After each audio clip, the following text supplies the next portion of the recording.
Estamos de regreso. Desde el año pasado les hemos informado puntualmente de la crisis política que tuvo lugar en el Perú.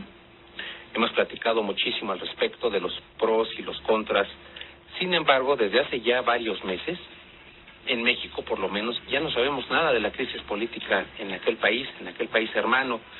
Seguramente no ha habido solución, no ha habido avance, y es bueno que nos pongamos al día de los últimos pormenores de esta crisis. Y para platicar al respecto, nuevamente tenemos con nosotros a nuestro analista político, Antonio Castillo. ¿Qué tal, Antonio? Buenos días, te saludo con gusto desde la Ciudad de México. Muy buenos días, estimado Francisco, muy buenos días para nuestros queridos hermanos de México y muy buenos días, Perú.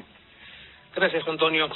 Platícanos, por favor, ponnos al día. ¿Cuáles son los últimos acontecimientos políticos en el Perú?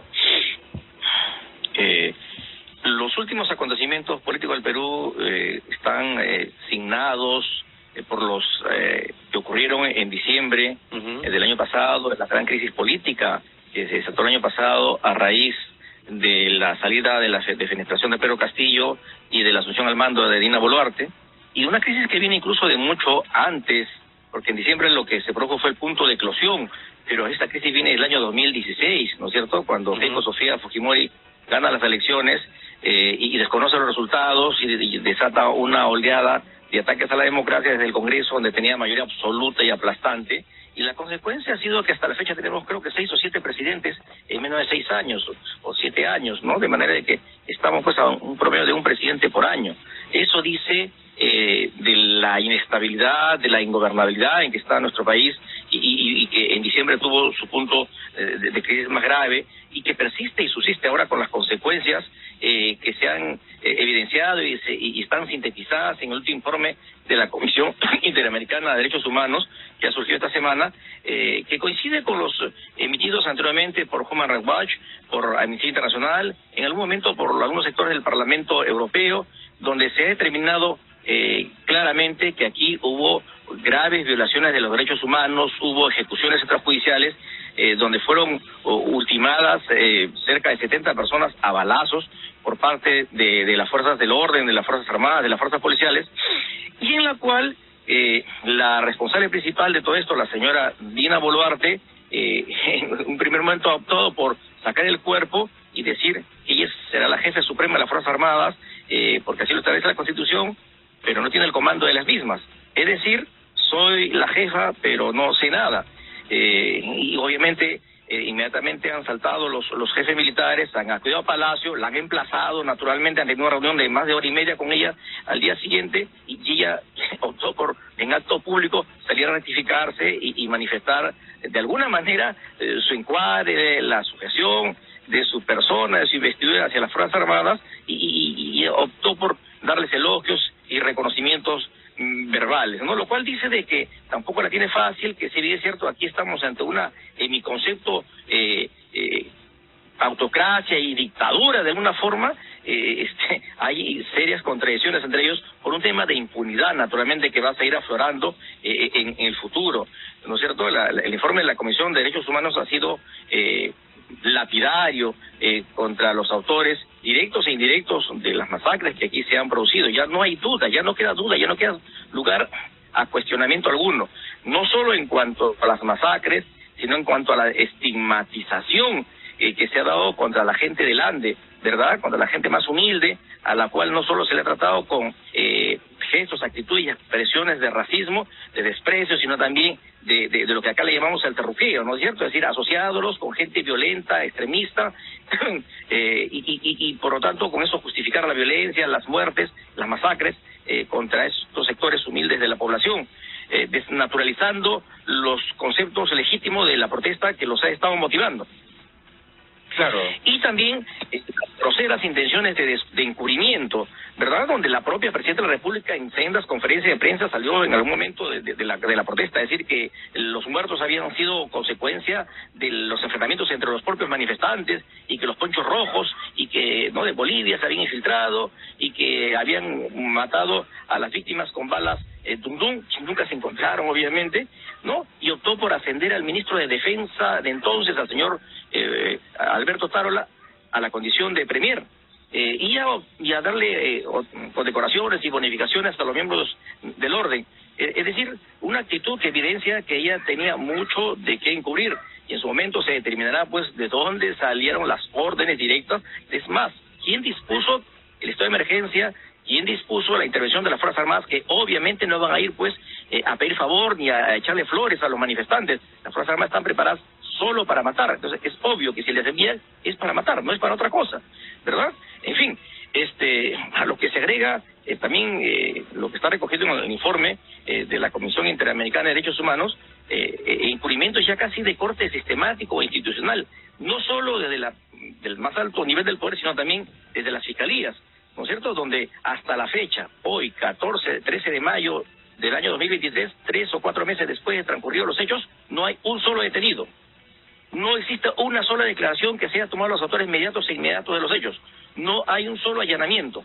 No se han recogido las balas, los casquillos en el lugar de los hechos. En fin, no se ha practicado la pericia respectiva a los fusiles de donde salieron las balas. No se ha realizado ninguna diligencia determinante y trascendente en una situación delictiva de tal envergadura que ha conmovido a la nación, a la región y al mundo entero, ¿verdad? Y en sí, la propia fiscal de la Nación que ha dispuesto que la investigación se traslade a la ciudad de Lima, o sea, en muchos casos a más de 1.000 kilómetros de distancia donde ocurrieron los hechos, con lo cual le complica la situación de los familiares, de los parientes de las víctimas, porque para declarar, para hacer el seguimiento a la investigación tendrían que trasladarse pues desde sus lugares de origen con el costo, con las incomodidades que eso significa, y por el contrario, darle todas las facilidades a los investigados, a los altos mandos de las fuerzas policiales y militares, a la propia Presidenta de la República, en fin. Acá hay un trato pues inequitativo que ha sido evidenciado claramente por parte de la Comisión, que no es cualquier cosa. La Comisión Interamericana de Derechos Humanos es una instancia supranacional de justicia preliminar, y sus informes, a sus investigaciones van a traer consecuencias en algún momento, y los causantes de los hechos van a tener que responder ante la justicia. Ese es un poco el panorama, ¿no? Si a eso le sumamos el comportamiento de los poderes del Estado, el Poder Ejecutivo ya hemos visto pues está descalificado, está con un 10% creo de aprobación en las encuestas, de 10 o 15%, es decir, tiene más el promedio de 80-90% del país en contra. El Poder Ejecutivo, el Congreso por su parte está mucho peor, ¿no? El Congreso, que es el órgano de la representación nacional, tiene un 6 o 7% de aceptación, y por lo tanto el 90 o más del 90% de rechazo en todos los sectores de la población. Es decir, de cada 10 millones de peruanos, 9 están rechazando al Congreso de la República. De los 30 millones de peruanos o de los 33 millones de peruanos, 30 millones están rechazando al Congreso. O sea, un poder del Estado totalmente desahuciado. Y con razón, ¿no? Los casos que han informado la prensa de lobby, de privilegios, de mocharle el sueldo a los propios trabajadores para su propio beneficio, una cosa increíble, de gavilanes, de carroñeros, de pirañas, la verdad es que ya no sabemos cómo calificarlo, ¿verdad? Tener el desparpajo, el cinismo de quitarle el sueldo a los propios trabajadores que trabajan con ellos a su despacho, ya no tiene nombre, ¿verdad? Ha habido hasta un caso de violación, como bien sabemos, dentro de las instalaciones del Congreso, después de una libación de licor, ¿no es cierto? Un escándalo en una celebración del año anterior. Para aplacar las críticas, no han votado por mejor idea que aprobar un proyecto de ley y elevar a 4 años la pena de prisión por difamación en la prensa. Es decir, la represión, ¿no es cierto? La represión, la ley Mordaza. Se decía en el año 2021 que el Pedro Castillo iba a coactar la libertad de prensa, que esto iba a ser una dictadura chavista. Sin embargo, ya no está Pedro Castillo, y la dictadura chavista también está viniendo del Congreso, ¿no es cierto?, donde ya hasta los periodistas están en juego su libertad, su capacidad de trabajo, su libertad de pensamiento y de formación, ¿no es cierto? Así están las cosas. Y lo último, el Congreso está enfilando contra el Jurado Nacional de Elecciones, está queriendo tomar el Jurado Nacional de Elecciones y dándole voz y voto al propio presidente de este órgano constitucional y electoral, y tenerlo controlado, ¿verdad? y someterlos a acusaciones, a destituciones, si es que no se alinean con los intereses que se mueven dentro del mismo. Esto significa pues una dictadura, ¿no? El sometimiento total del órgano electoral, eso no es cualquier cosa, y en ninguna democracia eso es posible, ¿verdad? No solo contra el Jurado Nacional de Elecciones, están enfilando y acusando en estos días a los miembros de la Junta Nacional de Justicia, que es el órgano constitucional que evalúa, nombra, designa, remueve a los magistrados del Poder Judicial. Es decir, y por el simple hecho administrativo que aparentemente hay una magistrada que está pasando la edad de los 75 años, cuando ya se ha terminado, que eso es para el ingreso a la carrera, no para el ejercicio del cargo. Sin embargo, están acusando a los 7 miembros de la Junta Nacional de Justicia para obviamente tenerlos intimidados y destituirlos y poner a quienes a ellos les interesa. Esto es una abierta y flagrante dictadura, no es otra cosa. Obviamente las dictaduras en estos tiempos, estimados amigos de México, de Perú, no son como las de los años 70, como estamos viendo, ¿verdad? Por la experiencia de los últimos 20 años, donde gobernaban los tanques abiertamente, los cañones, no, aquí hay un subterfugio, hay sutilezas de orden legal, constitucional, una aparente sucesión constitucional, como en este caso, el ejercicio del supuesto poder de fiscalización y de control parlamentario, pero en el fondo de lo que se trata son de atropellos a la institucionalidad, a la democracia, el envilecimiento de todo lo que son las competencias institucionales para ellos reinar y gobernar, ¿verdad? Y así, por el estilo. Todo eso como consecuencia de los hechos que ocurrieron a partir del 2016 y agudizados a partir de diciembre del 2022, como estamos viendo, ¿no? Ese es el triste panorama que está atravesando nuestro querido Perú, estimado Francisco, estimados amigos de México en estos días. Entendemos, Antonio. Desgraciadamente nos enteramos el año pasado de la muerte de 70 personas a mano de Fuerzas Armadas de la Seguridad de Perú, y es que es entendible si las Fuerzas Armadas están destinadas actualmente, entre comillas, para mantener a raya la población civil. Por otro lado, como bien lo comentas, ellos están acostumbrados a matar gente, a privar de la vida a gente, y es entendible que ocurra este tipo de situaciones en un ambiente polarizado. Vemos también con tristeza que la situación en Perú sigue siendo prácticamente la misma que en diciembre. No ha habido ningún avance para terminar ya con esta terrible crisis que ha cobrado la vida de muchos compatriotas tuyos y también ha causado estragos en materia económica. Y bueno, en ese sentido también queremos preguntarte, te paso rápidamente a mi hijo Diego para que te formule la siguiente pregunta. Encantado. Hola Antonio, buenos días. Muy buenos días, estimado amigo. ¿Cómo? Diego. Bueno, pues, platícanos, ¿actualmente existe la posibilidad de un arreglo entre el gobierno peruano y la sociedad civil para resolver la crisis política de tu país? Muchísimo nos gustaría que exista esa posibilidad. A todos los peruanos y a toda la región nos gustaría ver el país en total pacificación, tranquilidad, gobernabilidad, pero la verdad es que no vemos salida cómo ni por dónde. El gobierno, como hemos observado, se ha burlado de las exigencias de los manifestantes, planteando elecciones para abril de este año, ¿no es cierto? En su momento, en diciembre, plantearon el Congreso aprobar un proyecto de elecciones para diciembre de este año, lo aprobaron en la Comisión de Constitución, o sea, lo aprobaron parcialmente, y luego la presidenta Dina Boluarte emitió otro proyecto, presentó otro proyecto para que las elecciones sean el siguiente año, y en ambos casos han sido desestimados finalmente. Es decir, crearon expectativa y sencillamente hicieron caso omiso. Ahora ambos poderes se sostienen mutuamente. Dina Boluarte no quiere renunciar o no debe renunciar para el Congreso, porque si no estos tendrían que convocar elecciones generales e irse, ¿verdad? Y ellos tampoco van a vacar a Dina Boluarte pese a los graves cargos de violación de derechos humanos que tienen en su contra, porque saben que tendrían que irse. Entonces, hay un sostenimiento mutuo. Entonces ellos no tienen la menor voluntad de darle ninguna solución a esta crisis. Por el lado de los manifestantes, lamentablemente, hemos visto que no hay cabezas visibles, ¿verdad? No hay dirigentes, no hay un liderazgo visible, o 2 o 3. Los liderazgos son locales, regionales, y hemos visto por los medios de comunicación, por las investigaciones que se han hecho últimamente, que los liderazgos son intercambiables, ¿no es cierto? Es decir, de repente pues un mes está uno, otro mes el otro, y eso debido a una razón de seguridad, porque también lamentablemente se ha visto pues que en las protestas las Fuerzas Armadas han estado disparando a la cabeza, al cuerpo, supongo que de repente pensando que se trata de los dirigentes, ¿no? En muchos casos eran jóvenes y seguramente pensaban pues que los más impetuosos eran los dirigentes, cuando no pasaban los 20 años, muchas veces estaban hasta transitando por la zona y le disparaban. Entonces, por razones de seguridad ellos no tienen una dirigencia visible, entonces tampoco hay con quién dialogar. Entonces acá la solución tiene que ser de corte institucional. Es el Poder Ejecutivo, el Poder Legislativo, los que tienen la iniciativa, los que tienen el encargo de la nación, la representación nacional, encarnan el interés público y son los que están obligados a plantear las soluciones, tienen la posibilidad de aprobar los proyectos de ley, las reformas constitucionales, hacer las convocatorias a la unidad nacional, pero de manera efectiva, con medidas que satisfagan los intereses de la población y le den solución a esta crisis política.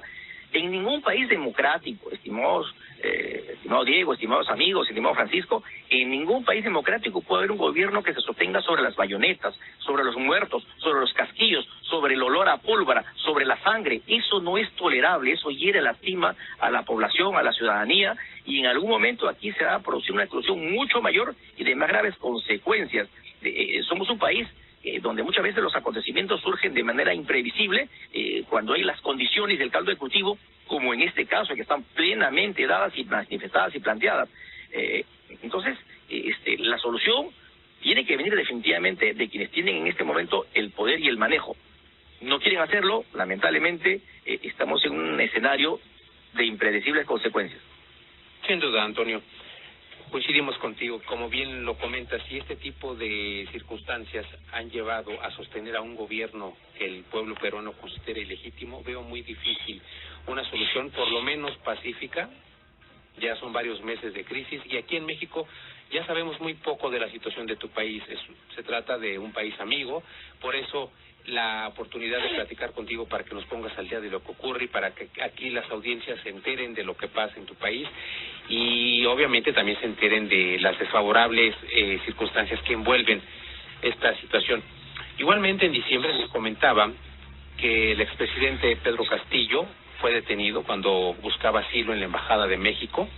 Ya también nos has platicado extensamente de los efectos en tu país, de la expulsión del embajador peruano en México, de la expulsión de nuestro similar en tu país, y es un ambiente político incierto, y quiero preguntarte en relación al expresidente Castillo, ¿qué noticia nos puedes dar sobre el proceso al que se sometió el expresidente Castillo desde diciembre del año pasado? Sí, bueno, la situación de Pedro Castillo es sumamente complicada. Él tiene 2 investigaciones y 200 mandatos de detención preventiva, uno por el delito de rebelión, por haber intentado disolver el Congreso de la República fuera del marco constitucional y legal del país, y el otro por eventuales delitos de corrupción desde la presidencia de la República. Nosotros creemos que el señor Pedro Castillo, Juan Pérez, Perico Los Palotes, Pedro Pablo Kuczynski, Alejandro Toledo o quien se llame Alberto Fujimori, y todo ciudadano que delinque en este país debe ser sometidos a las leyes de la República, debe asumir las consecuencias de sus actos, debe ser sancionado y condenado si es el caso.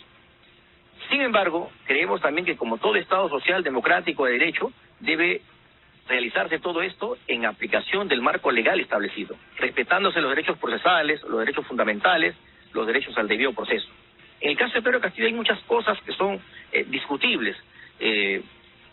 Se dice que hubo rebelión, pero no hubo alzamiento en armas, y es cierto, nadie le hizo caso, ¿no es verdad? Al final uno de sus custodios fue quien lo capturó cuando se dirigía, como bien dices, aparentemente en la Embajada de México, en la calle, sin ni siquiera una pistola de juguete. En fin, son temas de orden dogmático penal que tienen que discutirse en el proceso. Pero una cosa es los hechos a investigarse, a discutirse, otra cosa es vulnerar los derechos del debido proceso.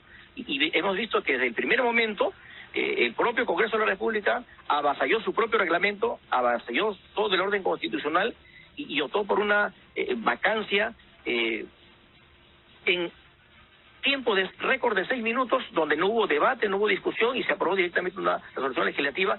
Se aprobó con una votación que no correspondía a la calificada que establece el reglamento del Congreso para casos excepcionales y especiales, como podría ser ¿verdad? Entonces, desde ahí empezaron muchos problemas y otros han sido en el tema de su eventual proceso, de sus procesos penales y de los mandatos de detención preventiva, donde hemos visto que el Poder Judicial está convalidando todas las irregularidades que se estén cometiendo, tanto del Congreso como de la Fiscalía, como del propio Poder Judicial en las distintas instancias, bajo el argumento de que, si bien es cierto, dice, se han incurrido en estas eventuales irregularidades, pero también es cierto que estábamos en una situación excepcional y por lo tanto la democracia tenía que defenderse.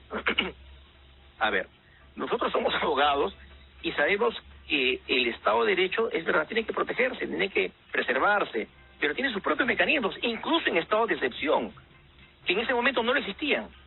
En los estados de excepción, de emergencia o estados de sitio, en caso de convulsión interna, de grave peligro de conflagración internacional incluso, la propia Constitución establece que en los casos de excepción se debe preservar los principios de razonabilidad y proporcionalidad, ¿verdad? No dice la Constitución ni permite ningún tratado de derecho constitucional ni ninguna constitución latinoamericana, europea, ni de ninguna democracia del mundo de que deba atropellarse los derechos humanos, de que deba atropellarse los principios del debido proceso, de que los principios del debido proceso deban ser dejados de lado, no lo dice. Ojo, hasta en los propios casos de guerra exterior, en caso de traición a la patria, en caso de ¿verdad?, de delación, de pasarse a las filas del enemigo, si bien es cierto se aplica la ley marcial, el fusilamiento en el escenario de los hechos, pero se le da el derecho de defensa a la persona que va a ser ejecutada, ¿verdad? Se le otorga el derecho a ser escuchado, ¿verdad?, a manifestar las motivaciones de su comportamiento, aunque sea por una formalidad, pero es el derecho al debido proceso en el más agudo de los casos. Aquí no ocurre eso, ¿verdad? El Congreso en ningún momento citó al abogado, citó a Pedro Castillo, pudieron haberlo hecho por teléfono, por correo electrónico, ¿verdad? Cumplir por lo menos con la formalidad. Si por el apuro, por las circunstancias, por la gravedad de la situación no acudían, bueno, era su tema, ¿verdad? Pero no cumplieron con esa exigencia elemental. Estimado Francisco, estimado Diego, estimados amigos de México y del mundo entero, no puede haber proceso judicial, administrativo, parlamentario, militar, de ninguna índole, si no existe la contradicción. El contradictorio es la esencia del proceso, es la madre del proceso. No puede haber proceso solo con la voluntad de una de las partes. Eso es atropello, eso es dictadura. Eso es lo que lamentablemente ha ocurrido aquí. Y más o menos algo parecido viene ocurriendo en el foro judicial, donde también las instancias superiores vienen convalidando lo que está ocurriendo. Vemos con mucha preocupación que magistrados de renombre, de prestigio, vienen también avalando esto. Yo supongo que intimidados por las circunstancias pues de quienes tienen el poder, de la prensa, de los titulares, del Congreso, de las amenazas de institución, ¿verdad?, están a la orden del día, que la propia Junta Nacional de Justicia, que es la que nombra a los jueces, a los magistrados, como hemos manifestado, la tienen ya ahora acusada en el banquillo de la acusación parlamentaria, los magistrados con mayor razón tienen todo el temor. O sea que la justicia acá no se está aplicando de manera objetiva, fría, ¿verdad?, consciente, sino hay toda una atmósfera de presión que daña, que vulnera, que contamina lo que es el sistema de administración de justicia, más aún en el caso de una persona con los cuestionamientos que ha manifestado de Pedro Castillo. Claro, Antonio.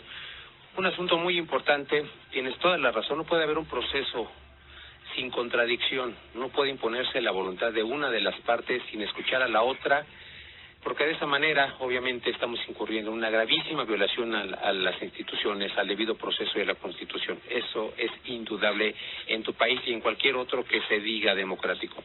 Antonio, como siempre, es un gusto saludarte. Esperamos contar contigo para en otra ocasión y que nos des más informes sobre lo que ocurre en tu país. Muchísimas gracias, Francisco. Muchísimas gracias, Diego. Muchísimas gracias, México.